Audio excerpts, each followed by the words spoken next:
Before we dive in, here's another show you can enjoy in the True Story FM family of entertainment podcasts.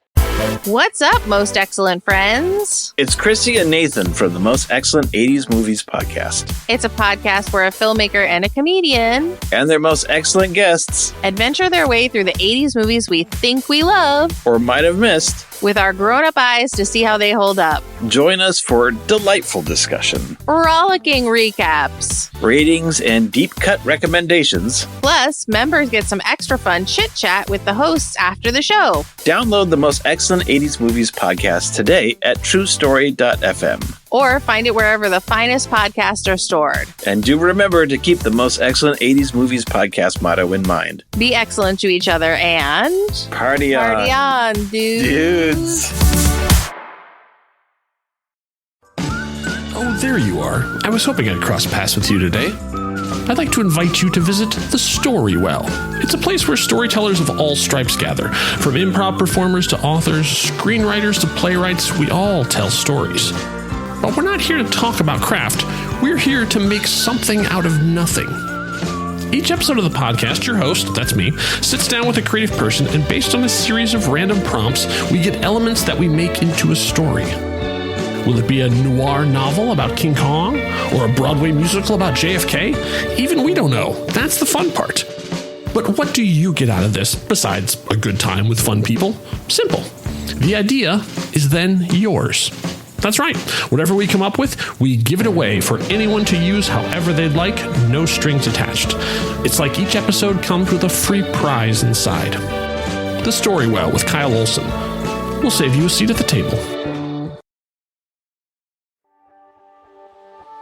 Hooked on you, baby, you're golden. Time moves, I never noticed. Just can't get enough. Got me wonderstruck.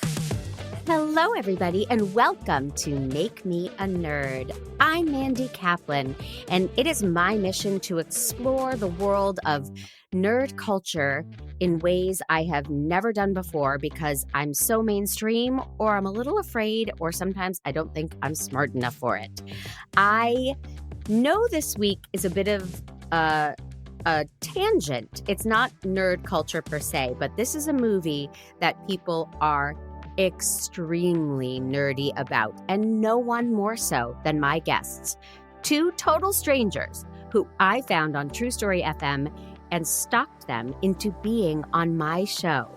They host the Exorcist Minute, and I'm very excited to dive into this movie with my special guests, Kynan Diaz and Lester Ryan Clark.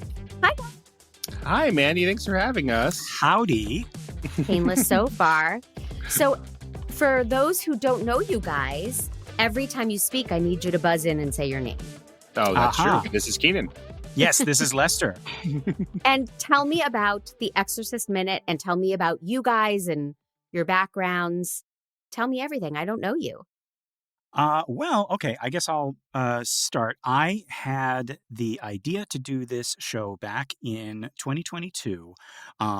It was going to be just like a little book club thing that I was going to do weekly or bi-weekly because I am a big fan of The Exorcist book by William Peter Blatty.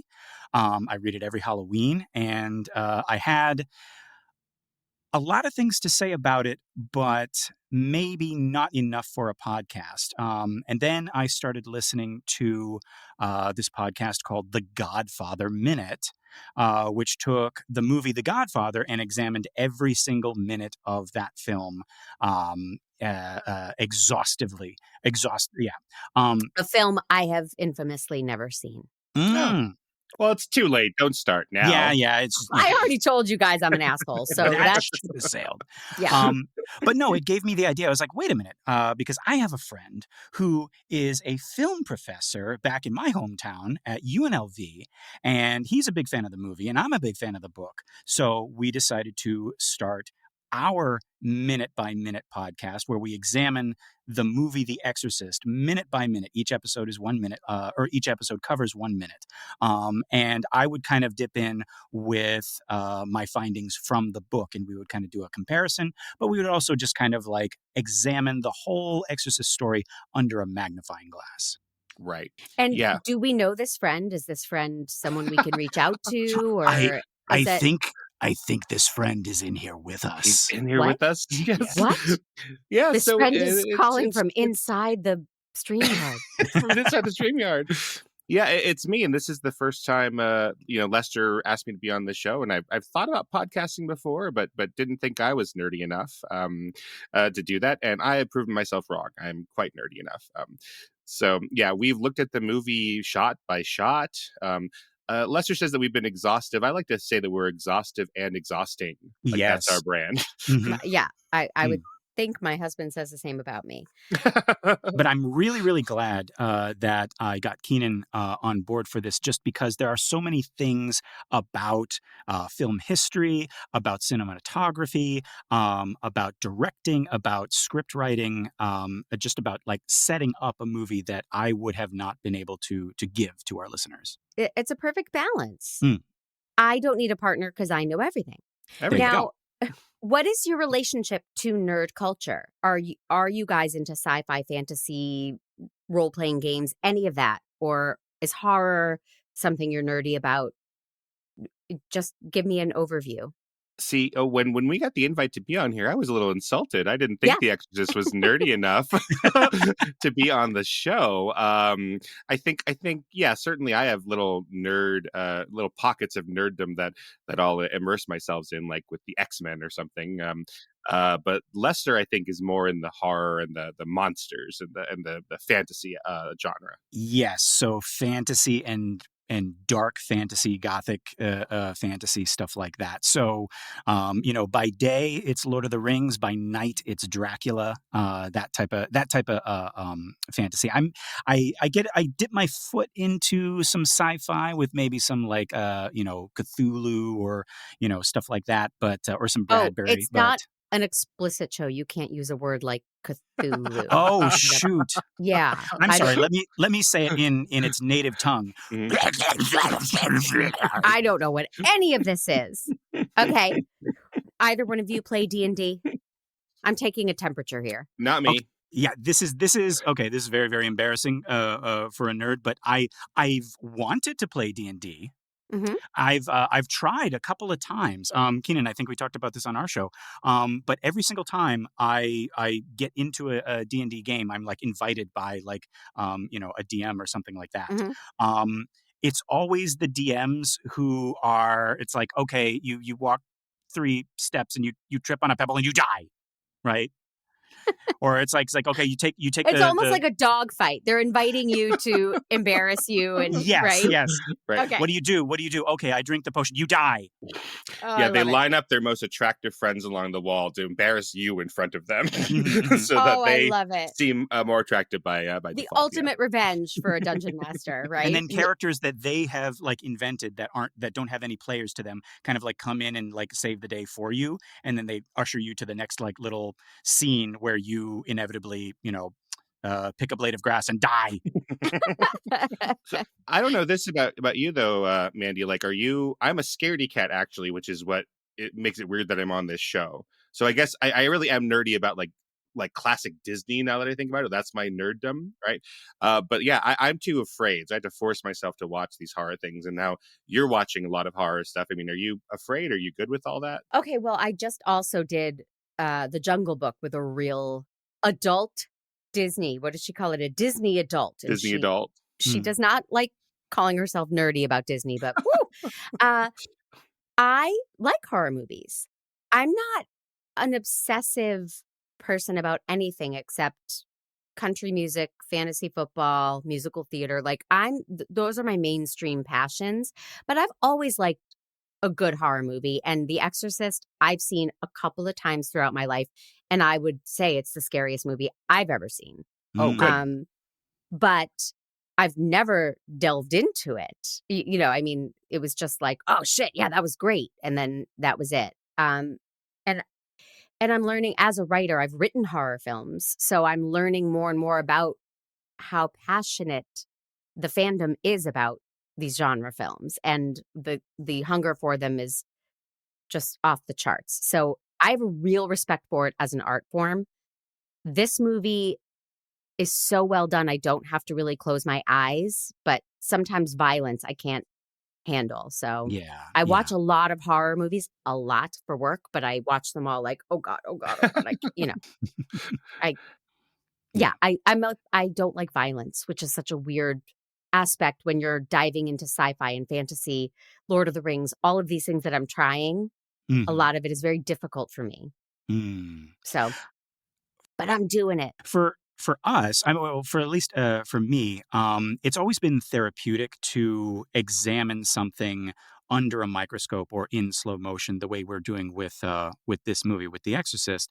Watching it minute by minute, almost like in slow motion, and really paying attention to the set design, really paying attention to what the actors are doing on screen, how each of the special effects are done, because we dive into that, and how they had like how many like it was like 7 different beds to do all the different types of tricks and everything like that, and the machine to make the vomit and everything like that. And once you kind of like examine it like that, it kind of loses its scariness. But then we Oh, of get a whole course. new level of scariness with all the kind of things that the actors suffered on set. I've read a little. So, yeah, if you guys ever do a minute by minute of Friends, please, please, please. I'm in. I don't even need a rewatch. I'm in. Oh, So, great. okay. So I sit down to watch The Exorcist, which my husband could not join me. He's terrified, and I don't blame him. And the first thing that comes up is the warnings. Yeah. It's violence, sexual content, foul language, smoking, and I couldn't even type them fast enough because there were so many across the screen. And I'm watching a lot of stuff these days. Never have I seen so many warnings across the screen. Smoking. Oh my gosh. Oh, she does. That's like how the movie opened, or after Iraq, we see Right. Ellen Burstyn trying to light a cigarette in bed. Okay, so we start in Iraq, and everybody's seen this movie. I don't need to do a log line, but I'm wondering why we started in Iraq. It felt like you could lift that out and the movie would be better for it. Am I insulting you? Oh, we've had this debate, and we've even, we read a lot of what fans say online and critics say online, and we've tried to thought experiment our way through and think about what that would be like. I think we both agree, Lester and I, that the Iraq scenes help us a lot, not just because that's how the book opens, right? Like, I think that we get to see this foreboding thing that isn't in Washington, and we get to kind of travel with it. We get to see that it is beyond just like, oh, it's obsessed with little girls in the modern day. It is ancient. And we get to, more than just hear about it or read about it in a book, we get to experience it being ancient and having its own kingdom back there and being disturbed in that kingdom. Yes, this is something older. This is something bigger than whatever is going on in Washington. And the man who faces it in that prologue, in that beginning in Iraq, is he disappears for the rest of the movie until the very end, and we almost kind of forget about him. We don't Max even. von Sydow, right? Yes. Okay. Yeah. And we don't even know who he is. They don't say his name or anything like that until the very end. We find out that he's the Exorcist. Spoilers. Right. You but can't spoil this movie. You could try. one of the things that watching this minute by minute does for you is you get to really, really pick it apart. And what we noticed in this viewing is the very first words spoken in this movie are the Muslim call to prayer, the Adhan, and it's if you translate it, it is God is the greatest. And it's kind of just like a precursor. It's kind of like a hint. It's like, hey, it's like things are going to get really, really scary, but it's going to be okay.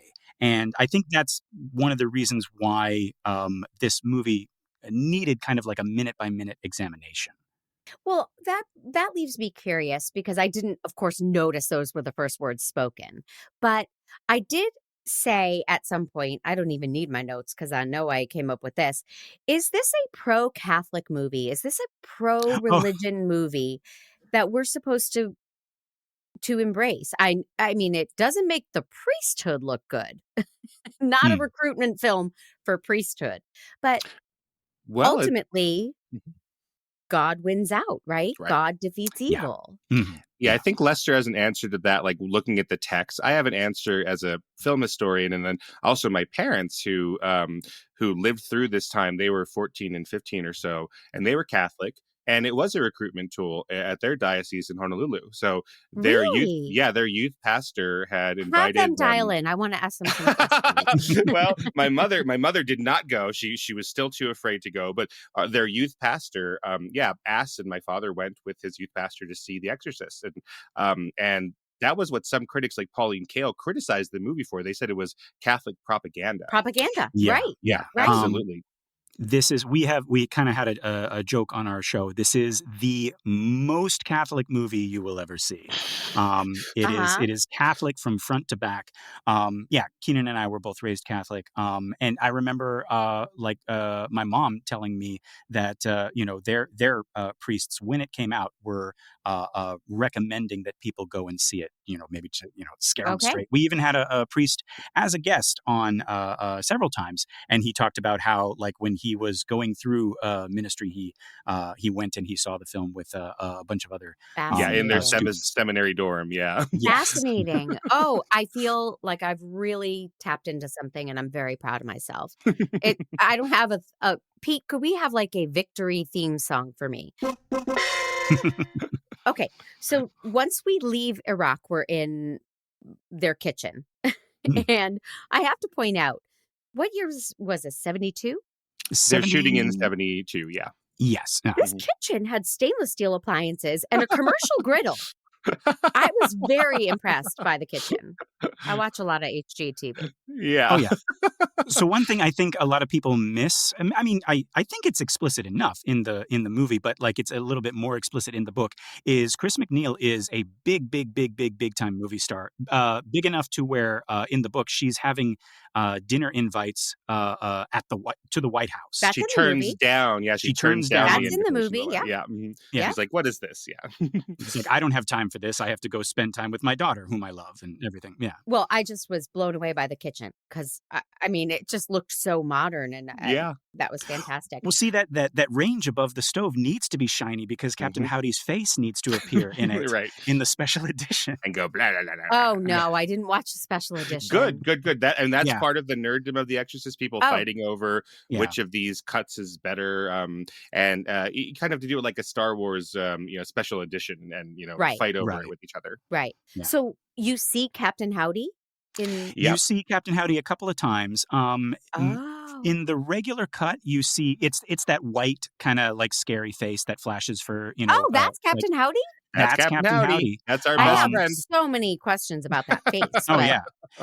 So Captain Howdy in the original cut, he only appears in people's dreams, so you can kind of be like, okay, this is only happening to Reagan. This is only happening to Karis. Yeah. I remember. Sorry to interrupt. I feel like as a kid, I thought, oh, that's subliminal. Like they're just trying to scare us extra.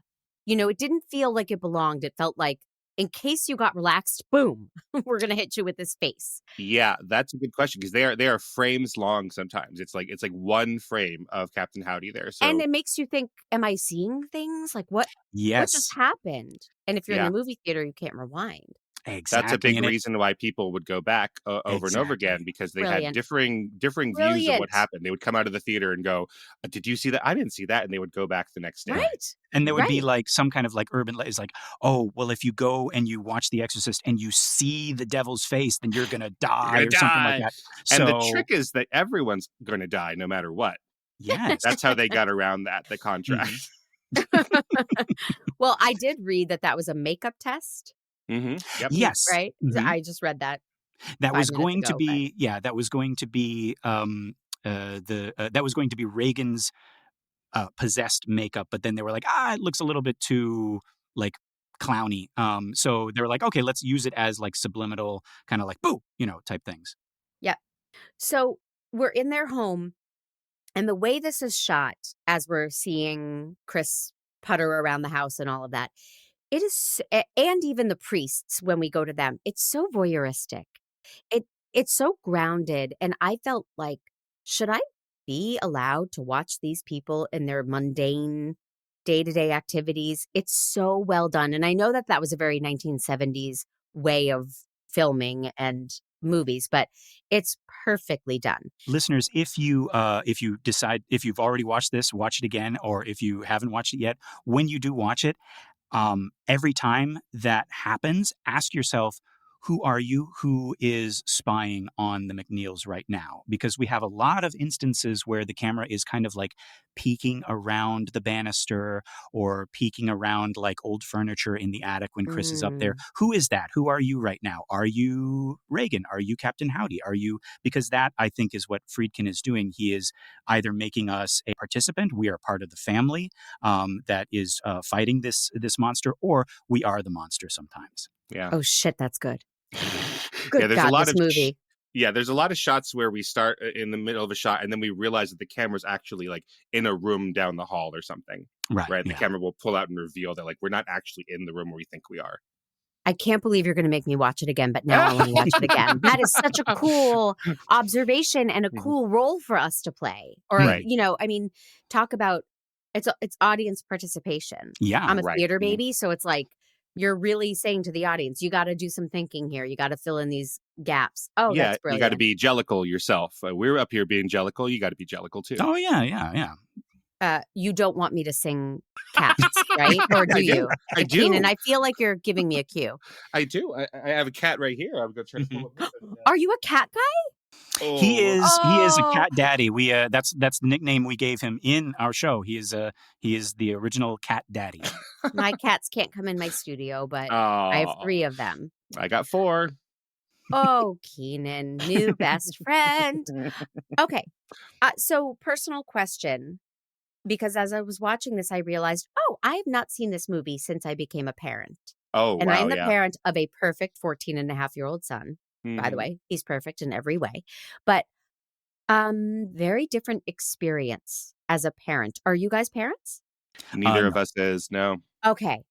It's so much scarier because you're thinking, what would I do if my kid was convulsing like this? What would I do if my kid spoke in this voice? I mean, it's just so different. It hit me on a cellular level that when you're watching it and you're not a parent, you're like, oh, that's scary. But I was frustrated with Chris that she didn't throw herself on Reagan to envelop her and hold her. And, she was so freaked out by her own kid in a way that I don't know. If my kid were convulsing like that, I would do anything to take that pain away in that moment. I'm a much better parent than Ellen Burstyn. Yeah, probably.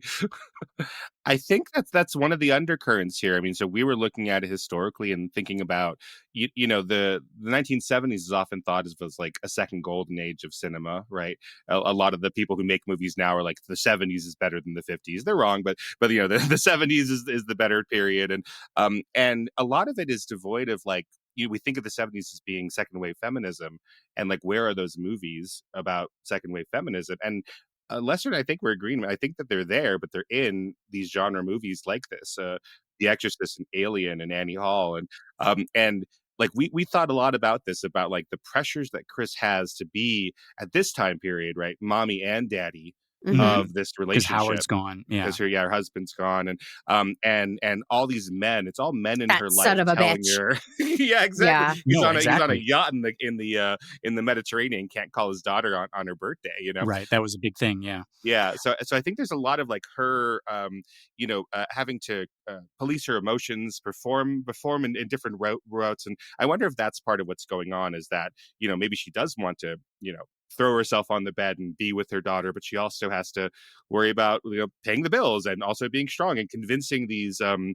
This is the thing that we got the most pushback from our fans, or like arguments about our arguments, was about like whether the doctors are not believing her because she's a woman, whether the priests weren't believing her because she's a woman. So we were in that camp, but a lot of our fans didn't see that, or didn't want to see that. Yeah. Mandy, you say that you were frustrated by Chris. I think Keenan and I were frustrated by these goddamn doctors. 88 doctors. 88 doctors. You say this thing, I say the other thing. And we were just examining this, like, minute by minute. You see Chris, I mean, like in like, Saturday Night Live and all that, like they do the parodies of Chris and she's this hysterical, it's like, oh my God, my daughter, and all that.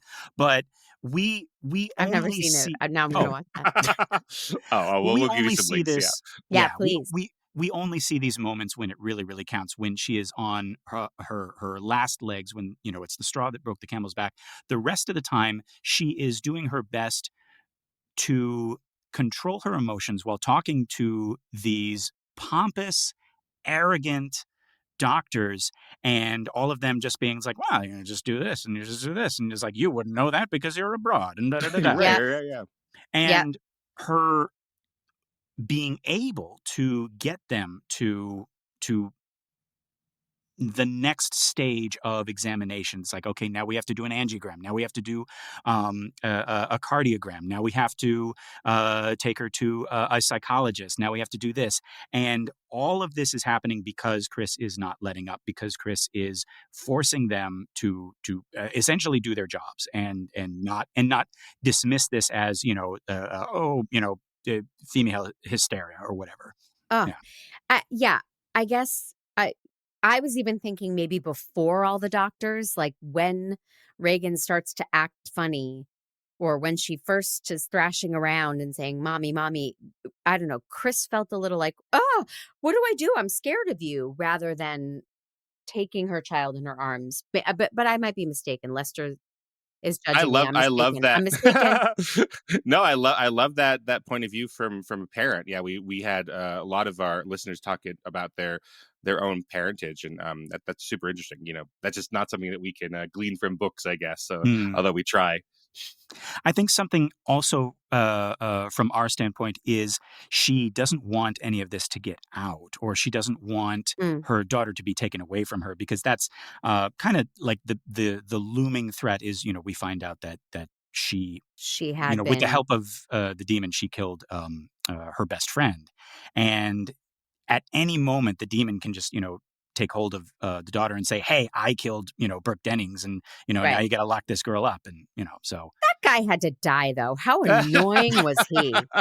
Oh, he's our favorite to do, though. So Oh yes, impression-wise. no, drunk. he was our favorite gag. Lay it on me, Burke Dennings, the drunk director.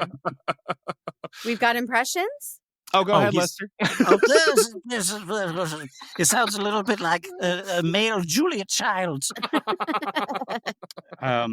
William Peter Blatty does the audiobook, and he does a great job doing all the voices. And his Burke Dennings is a little bit like this. Mm-hmm. But he's even more irascible in the book. Okay, so now I'm connecting some dots. We're talking about feminism, and the little girl says, "If you want to invite Mr. Dennings to my birthday, you can." And Chris says, "Why would I invite him? We're just friends." Right. And I've always thought, like, well, they're probably dating. But then I watched it this time, and I thought, he's so unappealing. But He's are we to her gay assume- best friend, right? Is he gay? I think so.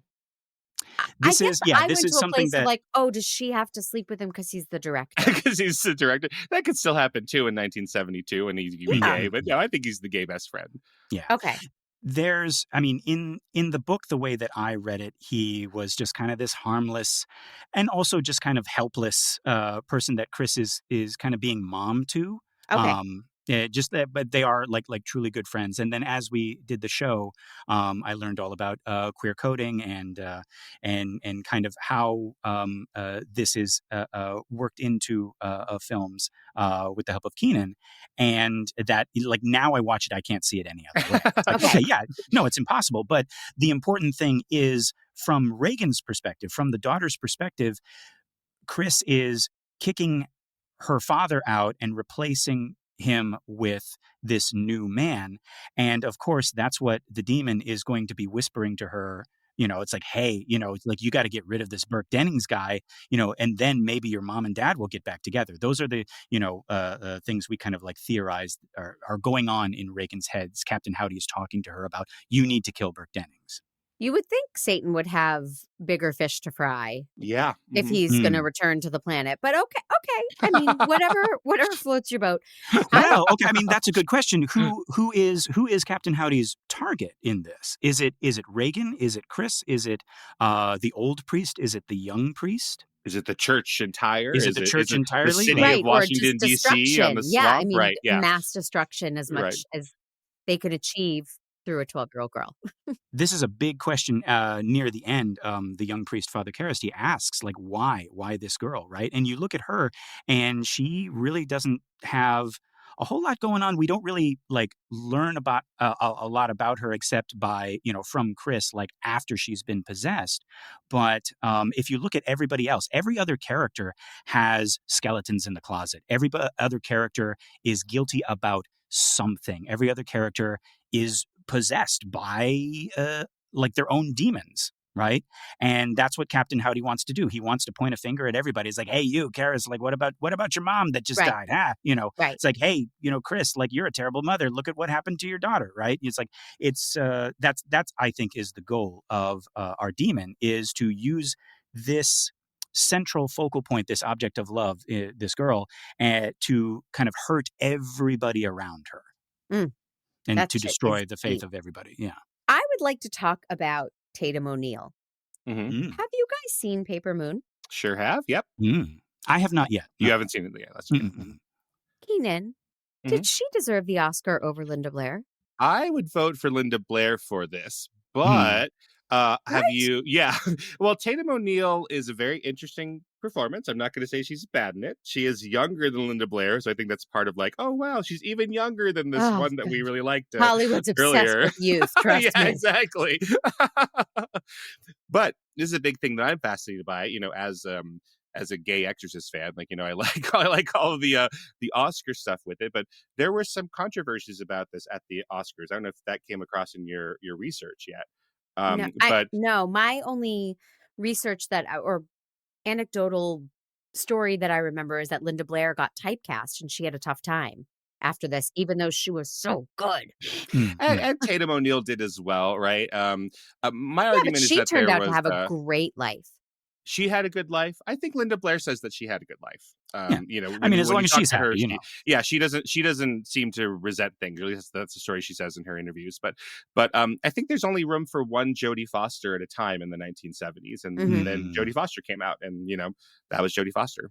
But the one of the controversies at the Exorcist at the Oscars was this question about whether that happens with a lot of child actors back then. Are they really acting, right? Like is this really what's going on? And there were questions. People were sort of whispering around the corners, like, have they exploited this girl, right? Which is a little bit different from Tatum O'Neal, right? Have you exploited her by using her as the sexual object, making her say these terrible things? By her account, she said that she when she was asked by Billy Friedkin, hey, do you know what this movie's about? She's like, oh, I read the book, yeah. And you know what happens in the scene with the crucifix? Oh yeah, I masturbate with the crucifix, and like she was totally like sane and totally fine with all of that. Right. But then the other controversy was that as people were looking into the movie more, the question of like, well, who plays Reagan? Because Linda Blair plays Reagan, but the demon is voiced by Mercedes McCambridge. Mercedes McCambridge, yes. Yeah, and that wasn't known. She wasn't credited in the initial screenings of it. And then people would read about, well, she had all of these stunt doubles, right? Eileen Dietz, who plays the Captain Howdy face, right? So there is at least 4, if not how many did you count, Lester? It was people who 4 play or Reagan. 5. 4 or 5, depending on how you count. Because we have Linda Blair, right, as Reagan herself, and then we have Mercedes McCambridge as the voice, right, and then we have Eileen Dietz, who is the Captain Howdy face, doing not just the Captain Howdy face, but like a couple of the stunts. Big stunts, right? Yeah, and then we had, I think it was Annie Mills do the spider walk, right, because she was a gymnast, and then there was one more. I think we found it out. There was on the one show. more that we were having trouble looking in the picture whether that was her or not. So 4 or 5 different people who played her, and I think that started this kind of smear campaign about like, was she all really actors just a kid? have stunt doubles. I get that, but you heard this with Natalie Portman with Black Swan the same way. Like, did she really? If she didn't do all the dances, does she deserve it? She won the Oscar, obviously, but yeah, people who don't know what they're talking about say this all the time, Mandy. Yeah, I think it was. You could chalk it up to.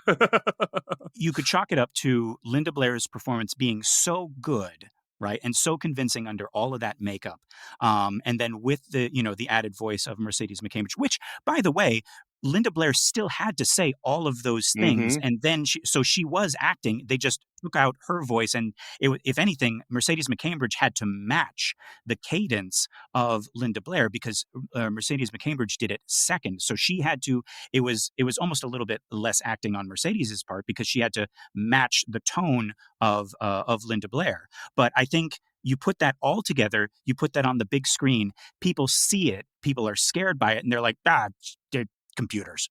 Right.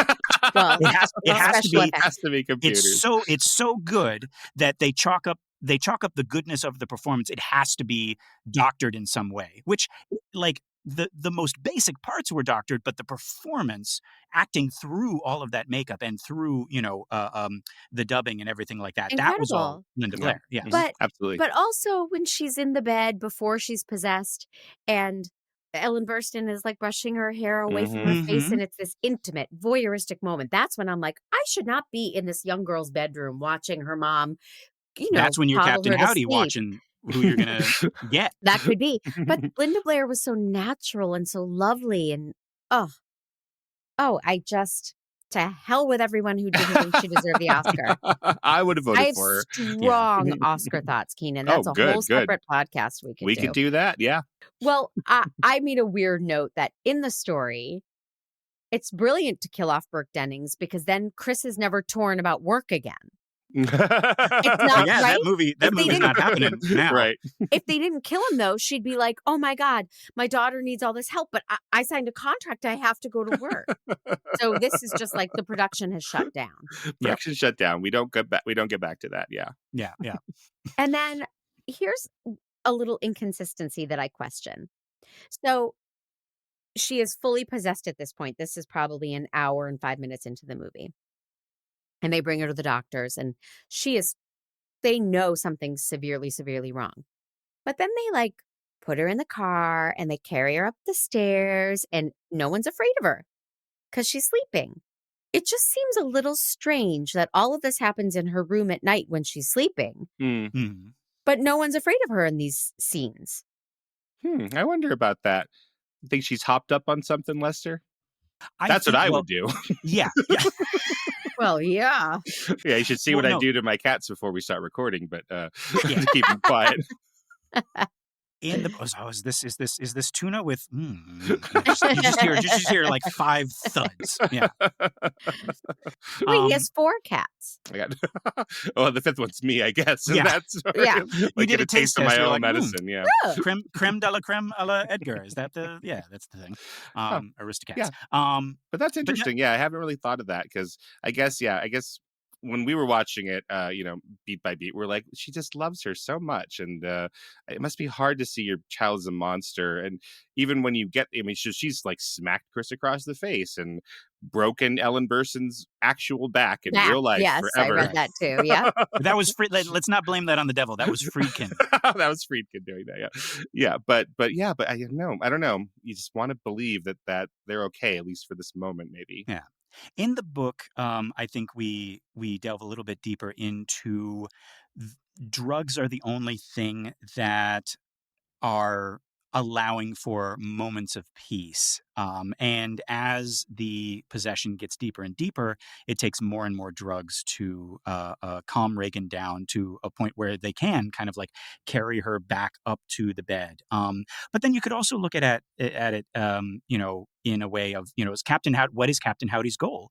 Does Captain Howdy want Reagan to be locked up in an asylum where he can't hurt anybody? Or but they don't know that. The want... housekeeper who's carrying her doesn't know. Oh yeah, Captain no. Howdy. This is all Captain Howdy's game plan. He wants the 2 priests to come over. He wants. I'm astonished that a housekeeper would be like, "Let me carry the child that just tried to murder us all. Let me carry her up to bed." Mm-hmm. Yeah. Mm-hmm. I mean, I'm not discounting what you're saying from a deeper level and from the perspective of the book, but did anyone in the book say, well, once she was sleeping, we felt safe getting her in the car and driving her across town? And not about that scene specifically, but there are some internal monologues about like the weird peace that you get once she has, passed out, and then like how like the double-edged sword of like what it is to see this little girl like weak and starving and dehydrated because they're less afraid of her. I think Captain Howdy has given them a pattern of it's like chaos and then peace and then chaos and then peace. And then so they know, okay, this is like, this is the time that we can move, that we can get her back up to the bed and we can bathe her or we can, do whatever. And Captain Howdy is letting that play out because he wants something more. You said bathing, and that's the only bath scene is after the party when she comes down and says, "You're going to die." And then pees. And I imagine how many parents have dealt with something pretty similar, like their kid walking into a social situation and saying, "Mommy, my stomach hurts," and, having an accident, or probably not, "You're going to die." But, it just hit me so differently as a parent, I bet, yeah. because as a parent, you're like, yeah, that could happen. And you would just take your kid up and give them a bath and put them to bed and hope it doesn't happen again. Right. For us, the scary part of that scene is her in the bath with her and Reagan not answering, not responding at all. So it's like, honey, what's wrong? What's going on? Like, is there anything you want to talk about? And her just being completely vacant. And I imagine for a parent, like not being able to reach them, not being able to figure out what's going on because they won't communicate must be equally terrifying. I mean, I prefer it when my kid doesn't talk. Yes. Yeah. When spoken to. If. Yeah. If that. Yeah. So I have a historical question about 1973 when this movie came out. Oh, okay. And I'm sure you guys have the answer. We'll see. There's a moment where she says, "Lick me, cunting daughter." My goodness. Did I get that quote right? You got it pretty close. Yeah. Yeah. Yeah. You got the main words in there that were necessary for this context. Yeah. So it's 1973. Everyone's going to see this movie. What was the reaction? I mean, that had to be extreme. Extreme. So the first F word in a mainstream movie is in 1970 in MASH. So, and that is in this football game, and it's an ad lib because I forget exactly what happens, but somebody throwing yellow flags. Yeah, exactly. Yellow flags, right? Exactly, right, yeah, exactly. Yeah. But there's some kind of mess up with the stunt, and then somebody says the F word, and then Altman decided to keep that in. So that's the first time. So for 3 years, 3 years to go to that to lick me. Do you know what she did? Your cunting daughter, right? Like that's very, very extreme. So this movie almost got an X rating, which is still around. The X rating back then wasn't for pornography; it was just for something that was more extreme than R. So Midnight Cowboy was an X and that kind of thing. Clockwork Orange, and but they barely got to. They argue basically that it's Catholic and it's a well-meaning film, and they got it changed to a regular R. But yeah, it was shocking. That was very, very, very shocking, and I'm not sure though. In some of these crowded theaters, how much people could hear some of the swearing. Right, because it was how scary it was. There's a lot of talk about how just raucous the audiences were. And were there protests outside the movie and stuff? I never saw any protests outside. Yeah. No, not that I saw, Lester. I might be Christian or right-wing conservative. We don't want this kind of language and imagery. I have not come across that. No. Yeah, it was very. I think a lot of Christians, at least the Catholics, were very, very pro this movie because it was like, no, this is real. This could really happen. This could, you need to see this. To your soul is at stake. You need to see this. As far as outside the movie theater, you might be seeing pictures of people lining up around the block and down the street to see it. Oh, I was asking. I didn't say there were protests. I was asking. Oh, no. There were protests. Yeah. So what we mean is, the reason I'm pretty sure. So I haven't read anything, which doesn't mean they don't exist, but there's a lot of footage, especially in the Christmas season of 1933, of news crews going to film the outside of those theaters. So because they were so crazy, people were passing out in the theaters. They had stationed EMTs. The vapors. Yeah. And it was specifically 8 hours. Right. Yeah. We'd wait. Through 3 screenings, and but people were passing out specifically because of the medical scenes. If we didn't say that, right? Yeah, it wasn't the demon stuff. So even before they got to the demon, it was intense. Yeah. So there were news crews outside of the theaters in the major cities. So if there were protests, I think we would have seen it in our research, but that might have happened out there. Yeah. Just getting back really quickly to the cunting daughters. Always. if we could. Hey, here's a clip I can't use on social media. Go ahead.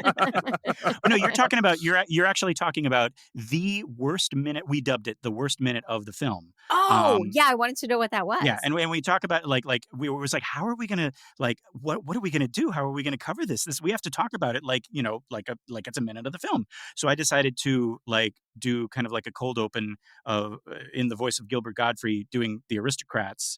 But instead of doing the joke The Aristocrats, we just narrate the whole movie. And that's how we do it. But that's how we got through it. Yeah. Yeah. Or the grunting waters. I mean, there's yeah. But so that moment you're talking about when her head turns around and she's like, "Do you know what she did, your cunting daughter?" So if you don't know, that's actually Burke Dennings's voice. And that's the whole reason that Chris is now afraid to let any of this get out. She can't go back to the doctor. She can't go to anybody except a priest, because basically the demon is saying, "Hey, I know what happened. She killed me. I'm Burke Dennings. So and if you let anybody find this out, your daughter's going to be taken away forever." I didn't get that. Thank you. You know, I didn't either until I was watching the movie and then reading the book. So it's the most famous moment from the movie is this head turn. And obviously it works without you making this connection because everybody loves this moment and it scares the crap out of them. But the entire point is, doing the impression of Burke Dennings is in, I have Burke Dennings' soul in me right now. It's in this body. And then the neck turning is a reference to Burke Dennings' neck breaking. Right. That's okay. Right. So actually, I know, but I had seen this movie, 8 times or something before. It was before we did the show. I was like, oh yeah, of course, yeah, that's exactly what that is. So slight little difference from the book. In the book, her head doesn't turn all the way around because then she would die. This is just kind of movie effects and the scare aspect of it, but. The idea was that it's like, hey, do you see this? Do you see, how your daughter's neck is almost breaking? That's what I did to Burke, or that's what your daughter did to Burke Dennings. Right. And I could do that to your daughter if you're not careful. And the hint was supposed to be because cunting is a British swear word. And that's what, so I was like, "Do you know what she did, your cunting daughter?" That was what it was supposed to be. I didn't get that. Wow. You guys are shedding such light in such a fun way. Thank you. I truly, I didn't connect that. And I think you can see this movie either, 14 times and not get that. Because it sounds can see it 167 similar to Mercedes McCambridge and, Yeah. Oh, that's a good question. How many times have you guys seen this movie? Oh, God. I mean, having to break it down minute by minute. I'm assuming dozens. So I'd seen it. I said 8 times before, but I think I'd only seen it 3 times actually before we did this. And then if I were doing the show over again, I would have watched it once all the way through before we started, but I didn't for some reason. You just paused it a minute? Yeah, I just did minute by minute. So maybe I'd watch 5 minutes of it at a time to get the context. So that's me, and I will probably never watch it again. I think we've seen enough of it for our lifetimes. It's we would go home for Christmas break or something like that, and our friends would be like, "Hey, I know what movie you want to watch," and we'd be like, "No, that's work. That's that's the least that last movie I want to see ever again." Well, it's funny because when I did Jungle Book with the beautiful Justine Huxley, I said to her, "Well, did you rewatch it?" And she said, "No, I didn't have to rewatch it. I've seen this movie a whole bunch." Right. But there are very few movies I could hop on a podcast and discuss without having to quickly rewatch. So my question to you is, what are some of those other movies that if I said, I want to talk about this in depth for an hour, you would not have to rewatch? Kynan, go. Yeah, for me, 2 movies from when I was 9 and 10, Sleepless in Seattle and The Lion King, I think, which I've seen more than anything. And I would not need to prep at all for either of those. And I haven't seen Sleepless in Seattle in 10 years, but I could do it. Such a good one. Yeah. I'm gonna go with Kynan on this. I'm gonna say Lion King for sure. Okay. That's come up in our show actually a couple of times. Another movie that mysteriously just keeps on coming up in all of our shows. When I guess when things get too scary is Mrs. Doubtfire. I love it. it's kind of become a running gag where like we're in the middle of talking about The Exorcist and it's this very, serious, moment. And suddenly we're like, who was a worse father than Howard was Daniel Daniel Hilliard. Hilliard. Yeah, absolutely. It was the a worst. drive-by fruiting. Yeah, no, oh yeah. Yeah. Don't get it started, Mandy. Yeah, I realized there are very few. I think Princess Bride for me is that. And as I said in my episode with Justine, Waiting for Guffman. I know Oh, that's my yeah. favorite movie of all time. But I just think that's an interesting thing. You can love a movie and you could say, "Oh, I've seen that movie a bunch." But there are very few movies we could all just sit down and really pull apart without having to rewatch. Or maybe I just am an old lady with terrible memory. But that's No, a possibility I too. think my boyfriend would be Guffman and Princess Bride as well. So I think those are his. Yeah, Oh, will you have him call absolutely. me? I will. I would love to know him. That's my kind of guy. Okay, I want to point out just a random praise because I'm sure William Friedkin needs my praise at this point. But the sound design, Yeah. when they're in the house, in the breathing and the high-pitched whispery voices, it's insane. I don't know that I've ever watched somebody walk through a house and felt so creeped out. And I've seen a lot of horror movies, but this was like next level. It's clearly hell existing in this home. Yeah. It's like the house is breathing. Yes. Right. And whispering. And Mhm. did it win for sound design? It Or was won that for best adapted screenplay and for sound design. Yes. okay? Oh, Yeah. I feel vindicated in some way. At least Thank that. you. Right. There was Thank no you. makeup Oscar at this time, so it didn't win makeup. But did Whoa, win sound. Yeah. I mean, retroactively, we've got to make that happen. I think so. Yeah. I have a few campaigns now retroactively I need to make Right. happen. I'll go march to the streets right now with you. Oh, Kynan, let's go. Oh, okay. Jason Miller, who played Father Karras. I'm not familiar with him at all.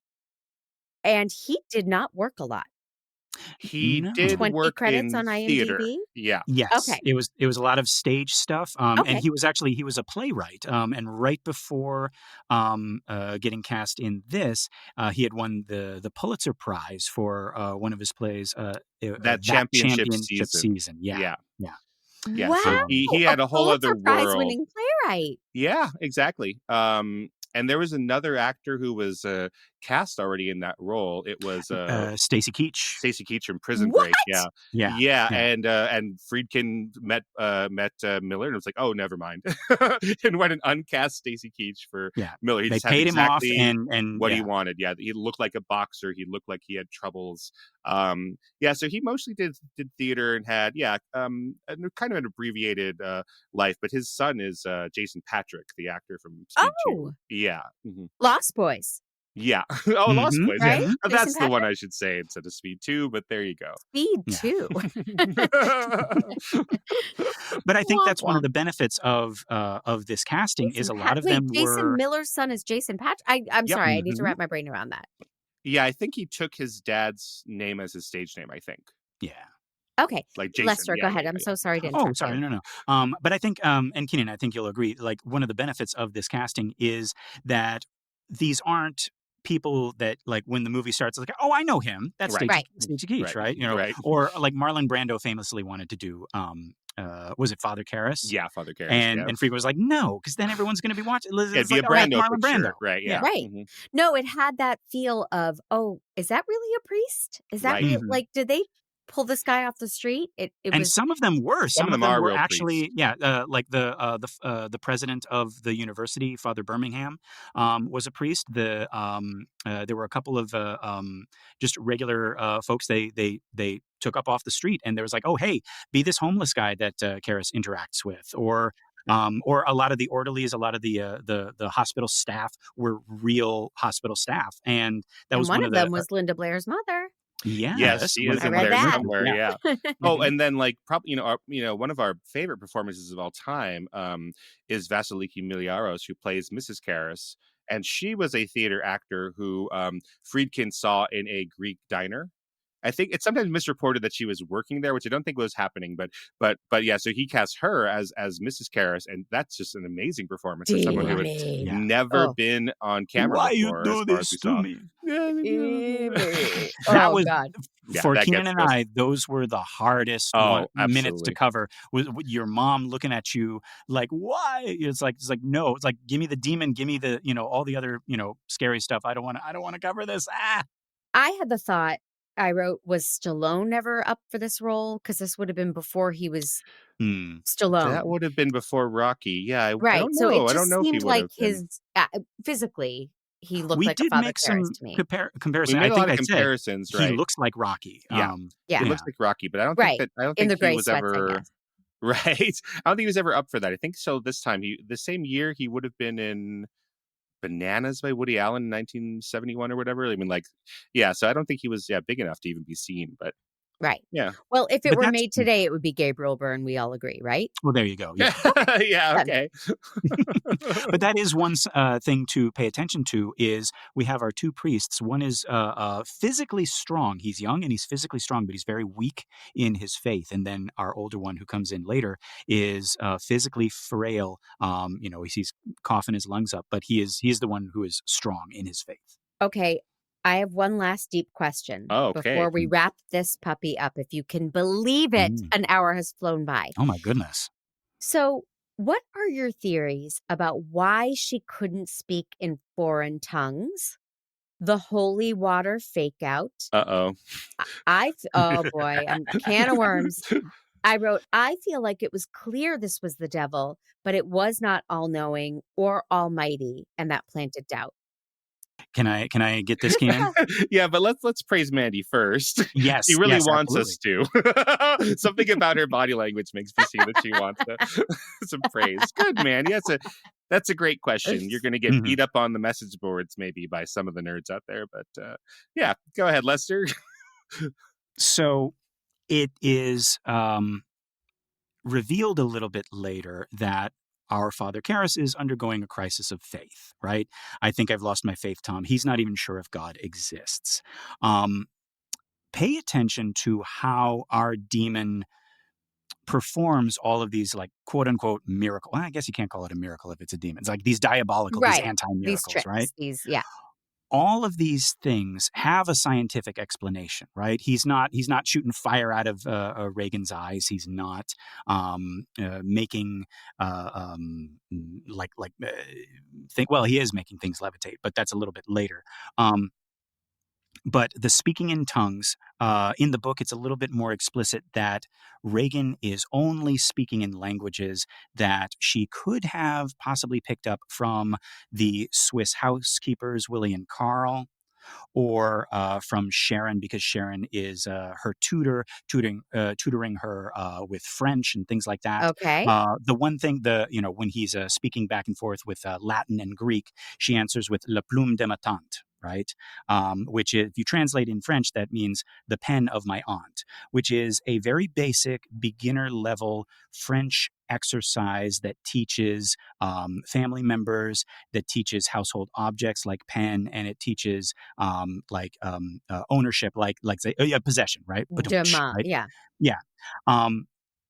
And so this is something that, like, any first level textbook reader, crack open a textbook could say. So the demon is kind of teasing Karras. It's like, oh, you want a miracle? You want, because he knows that as soon as Karras realizes the devil exists, he's going to realize that God exists. So he's playing with him. He's doing this on purpose. He's making the miracles a little lame so that Karras is being Still doubtful. teased. Yes, still doubtful. Still, and then right. Exactly. And then the holy water thing, we went back on and forth on that. But like in the book, it's very, very explicit, because he comes back later. It's like, oh, yeah, I'm sorry about that holy water. I just wanted to mess with you a little bit more. So that was what that was. It, like, the demon knew that it was tap water. He was faking it just to make Karras wonder if maybe this was just a sick girl. Oh, okay. It's so much better to have it explained than to have it be like, yeah, I mean, that's ambiguous. No one really knows. Like, that shit pisses me off. So thank you for explaining it so clearly. I really appreciate it. And lastly, my question is, there was sequels, right? There were sequels. Yeah. And did you see them? And what do you think of them? We saw We all of saw them. all of the sequels. Yeah, so there is Exorcist 2, a movie called Legion: Exorcist 3, right? Yeah. Exorcist Yeah. 3, Legion. Yeah. Right, yeah. right. We saw Exorcist 4, which was remade within a year of itself. So there's an Exorcist 4A and an Exorcist 4B. We saw both of them. We saw both of those. They fired the director halfway through and replaced him with somebody else. And we saw the reboot, which is called Exorcist Believer. The requel. The requel, thank you, with Leslie Odom from Hamilton. And we saw the Exorcist TV show on Fox. And they all have their benefits. I don't know that if you like this movie, you need to watch all of the other ones at all. No. Okay, Lester just flat out no. Right. But there's some people who are like, we encountered people out there who wrote in and told us Exorcist 2 is their favorite movie. It's the reason they became novelists. That's the reason they became filmmakers. So there's stuff out there, but I think really the Exorcist TV show on Fox with Gina Davis is a real sleeper. That really surprised me. That's really very excellent. Yeah. When was that? Oh, maybe 7 years ago. Oh, when was that, Lester? Yeah, does that sound right? Yeah, I think that was about 7 years ago. Yeah, that was something that we were watching kind of as a bonus thing. All of the sequels and the prequels and the requels and all that stuff we cover in our kind of like bonus material for our show. Yeah, gotcha.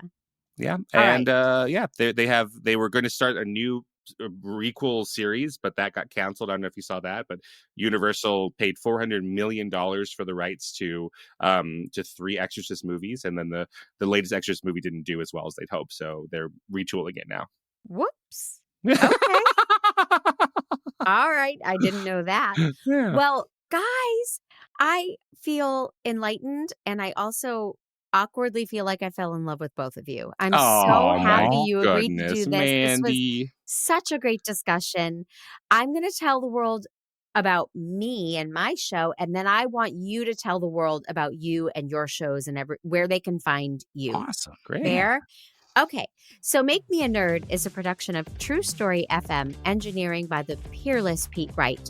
The theme song is Wonderstruck by Jane and the Boy. And if you want to hit me up on socials, I'm on Blue Sky as Mandy Miscast. Brand new. I'm excited about it. And I'm on Instagram at Mandy_Kaplan_Clavens, both with Ks. Please, please, please, if you're listening on the Apple Podcasts, leave a review.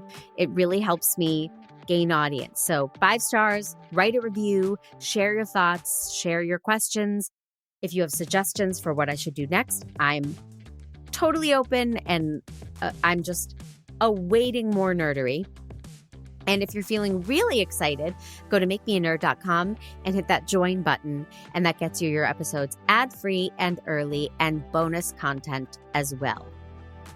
Guys, Lester Ryan Clark and Kynan Diaz, where can everybody find you? Yes. So my name is Lester Ryan Clark. You can reach me on all the socials as Lester Ryan Clark. And I'm Kynan Diaz, and you can find me on Letterboxd and Instagram at Howdy Kynan. And we have a couple more shows, actually. So right after we finished the Exorcist Minute, we decided to go on to another Movies by Minute podcast, and we are now hosting Every Minute of Everything Everywhere All at Once. You can guess which movie we're covering there. Mrs. Doubtfire. No. Yes, Mrs. Doubtfire. Yes. But no, we're covering the movie Everything Everywhere All at Once. We're up to minute 23, I think. We just finished recording that yesterday. We got bonus episodes for that where we kind of like look at all the past movies of all the cast there. During our Exorcist Minute run, we also got the idea to do a spin-off show called The Devil's Details, which is just the history and evolution of the devil through art and literature. So we cover Dante's Inferno. We go with John Milton's epic poem Paradise Lost. We just finished how many weeks? Like 15-week thing? 18 weeks of Faust. 18 weeks of Faust. That's the Christopher Marlowe version of Faust. And then we got the Johann Wolfgang von Goethe version. And then we just finished the opera version. We're not done with Faust yet. We're still watching the silent film because Kynan wants to torture me. But yeah, so those are the 3 shows so far. The Devil's Details, The Exorcist Minute, and Every Minute of Everything Everywhere All at Once. You guys are making me sound like an idiot. With Faust, is that Damn Yankees? Dare I suggest you also do the musical Damn Yankees? It is not unlike, yes, it's like Damn Yankees. It's a little bit more like Devil and Daniel Webster, though, right? Right. Yeah. It's the classic. It's kind of like the German legend where this guy named Faust sells his soul to the devil for money and power and all that That's stuff. Damn Yankees. There you go. Check it out, gents. I'm telling we'll do you. Damn Yankees. We'll do Damn Yankees. Okay, I'm going to put you on the spot again. And I'm going to say that Everything Everywhere All at Once is a movie I've been terrified of and I've never really? seen. Mm-hmm. And perhaps so you watched The Exorcist instead? Well, not terrified of, but for fear, not, it's not a scary movie, but it's heady. I think it deals with things that would give me anxiety. I think I wouldn't understand it. And so anyone who knows me is like, oh, it was fantastic. You won't like it. You watch it. Yeah, it But is I want all of to those for the things. podcast. Yeah, but incredibly, incredibly emotional.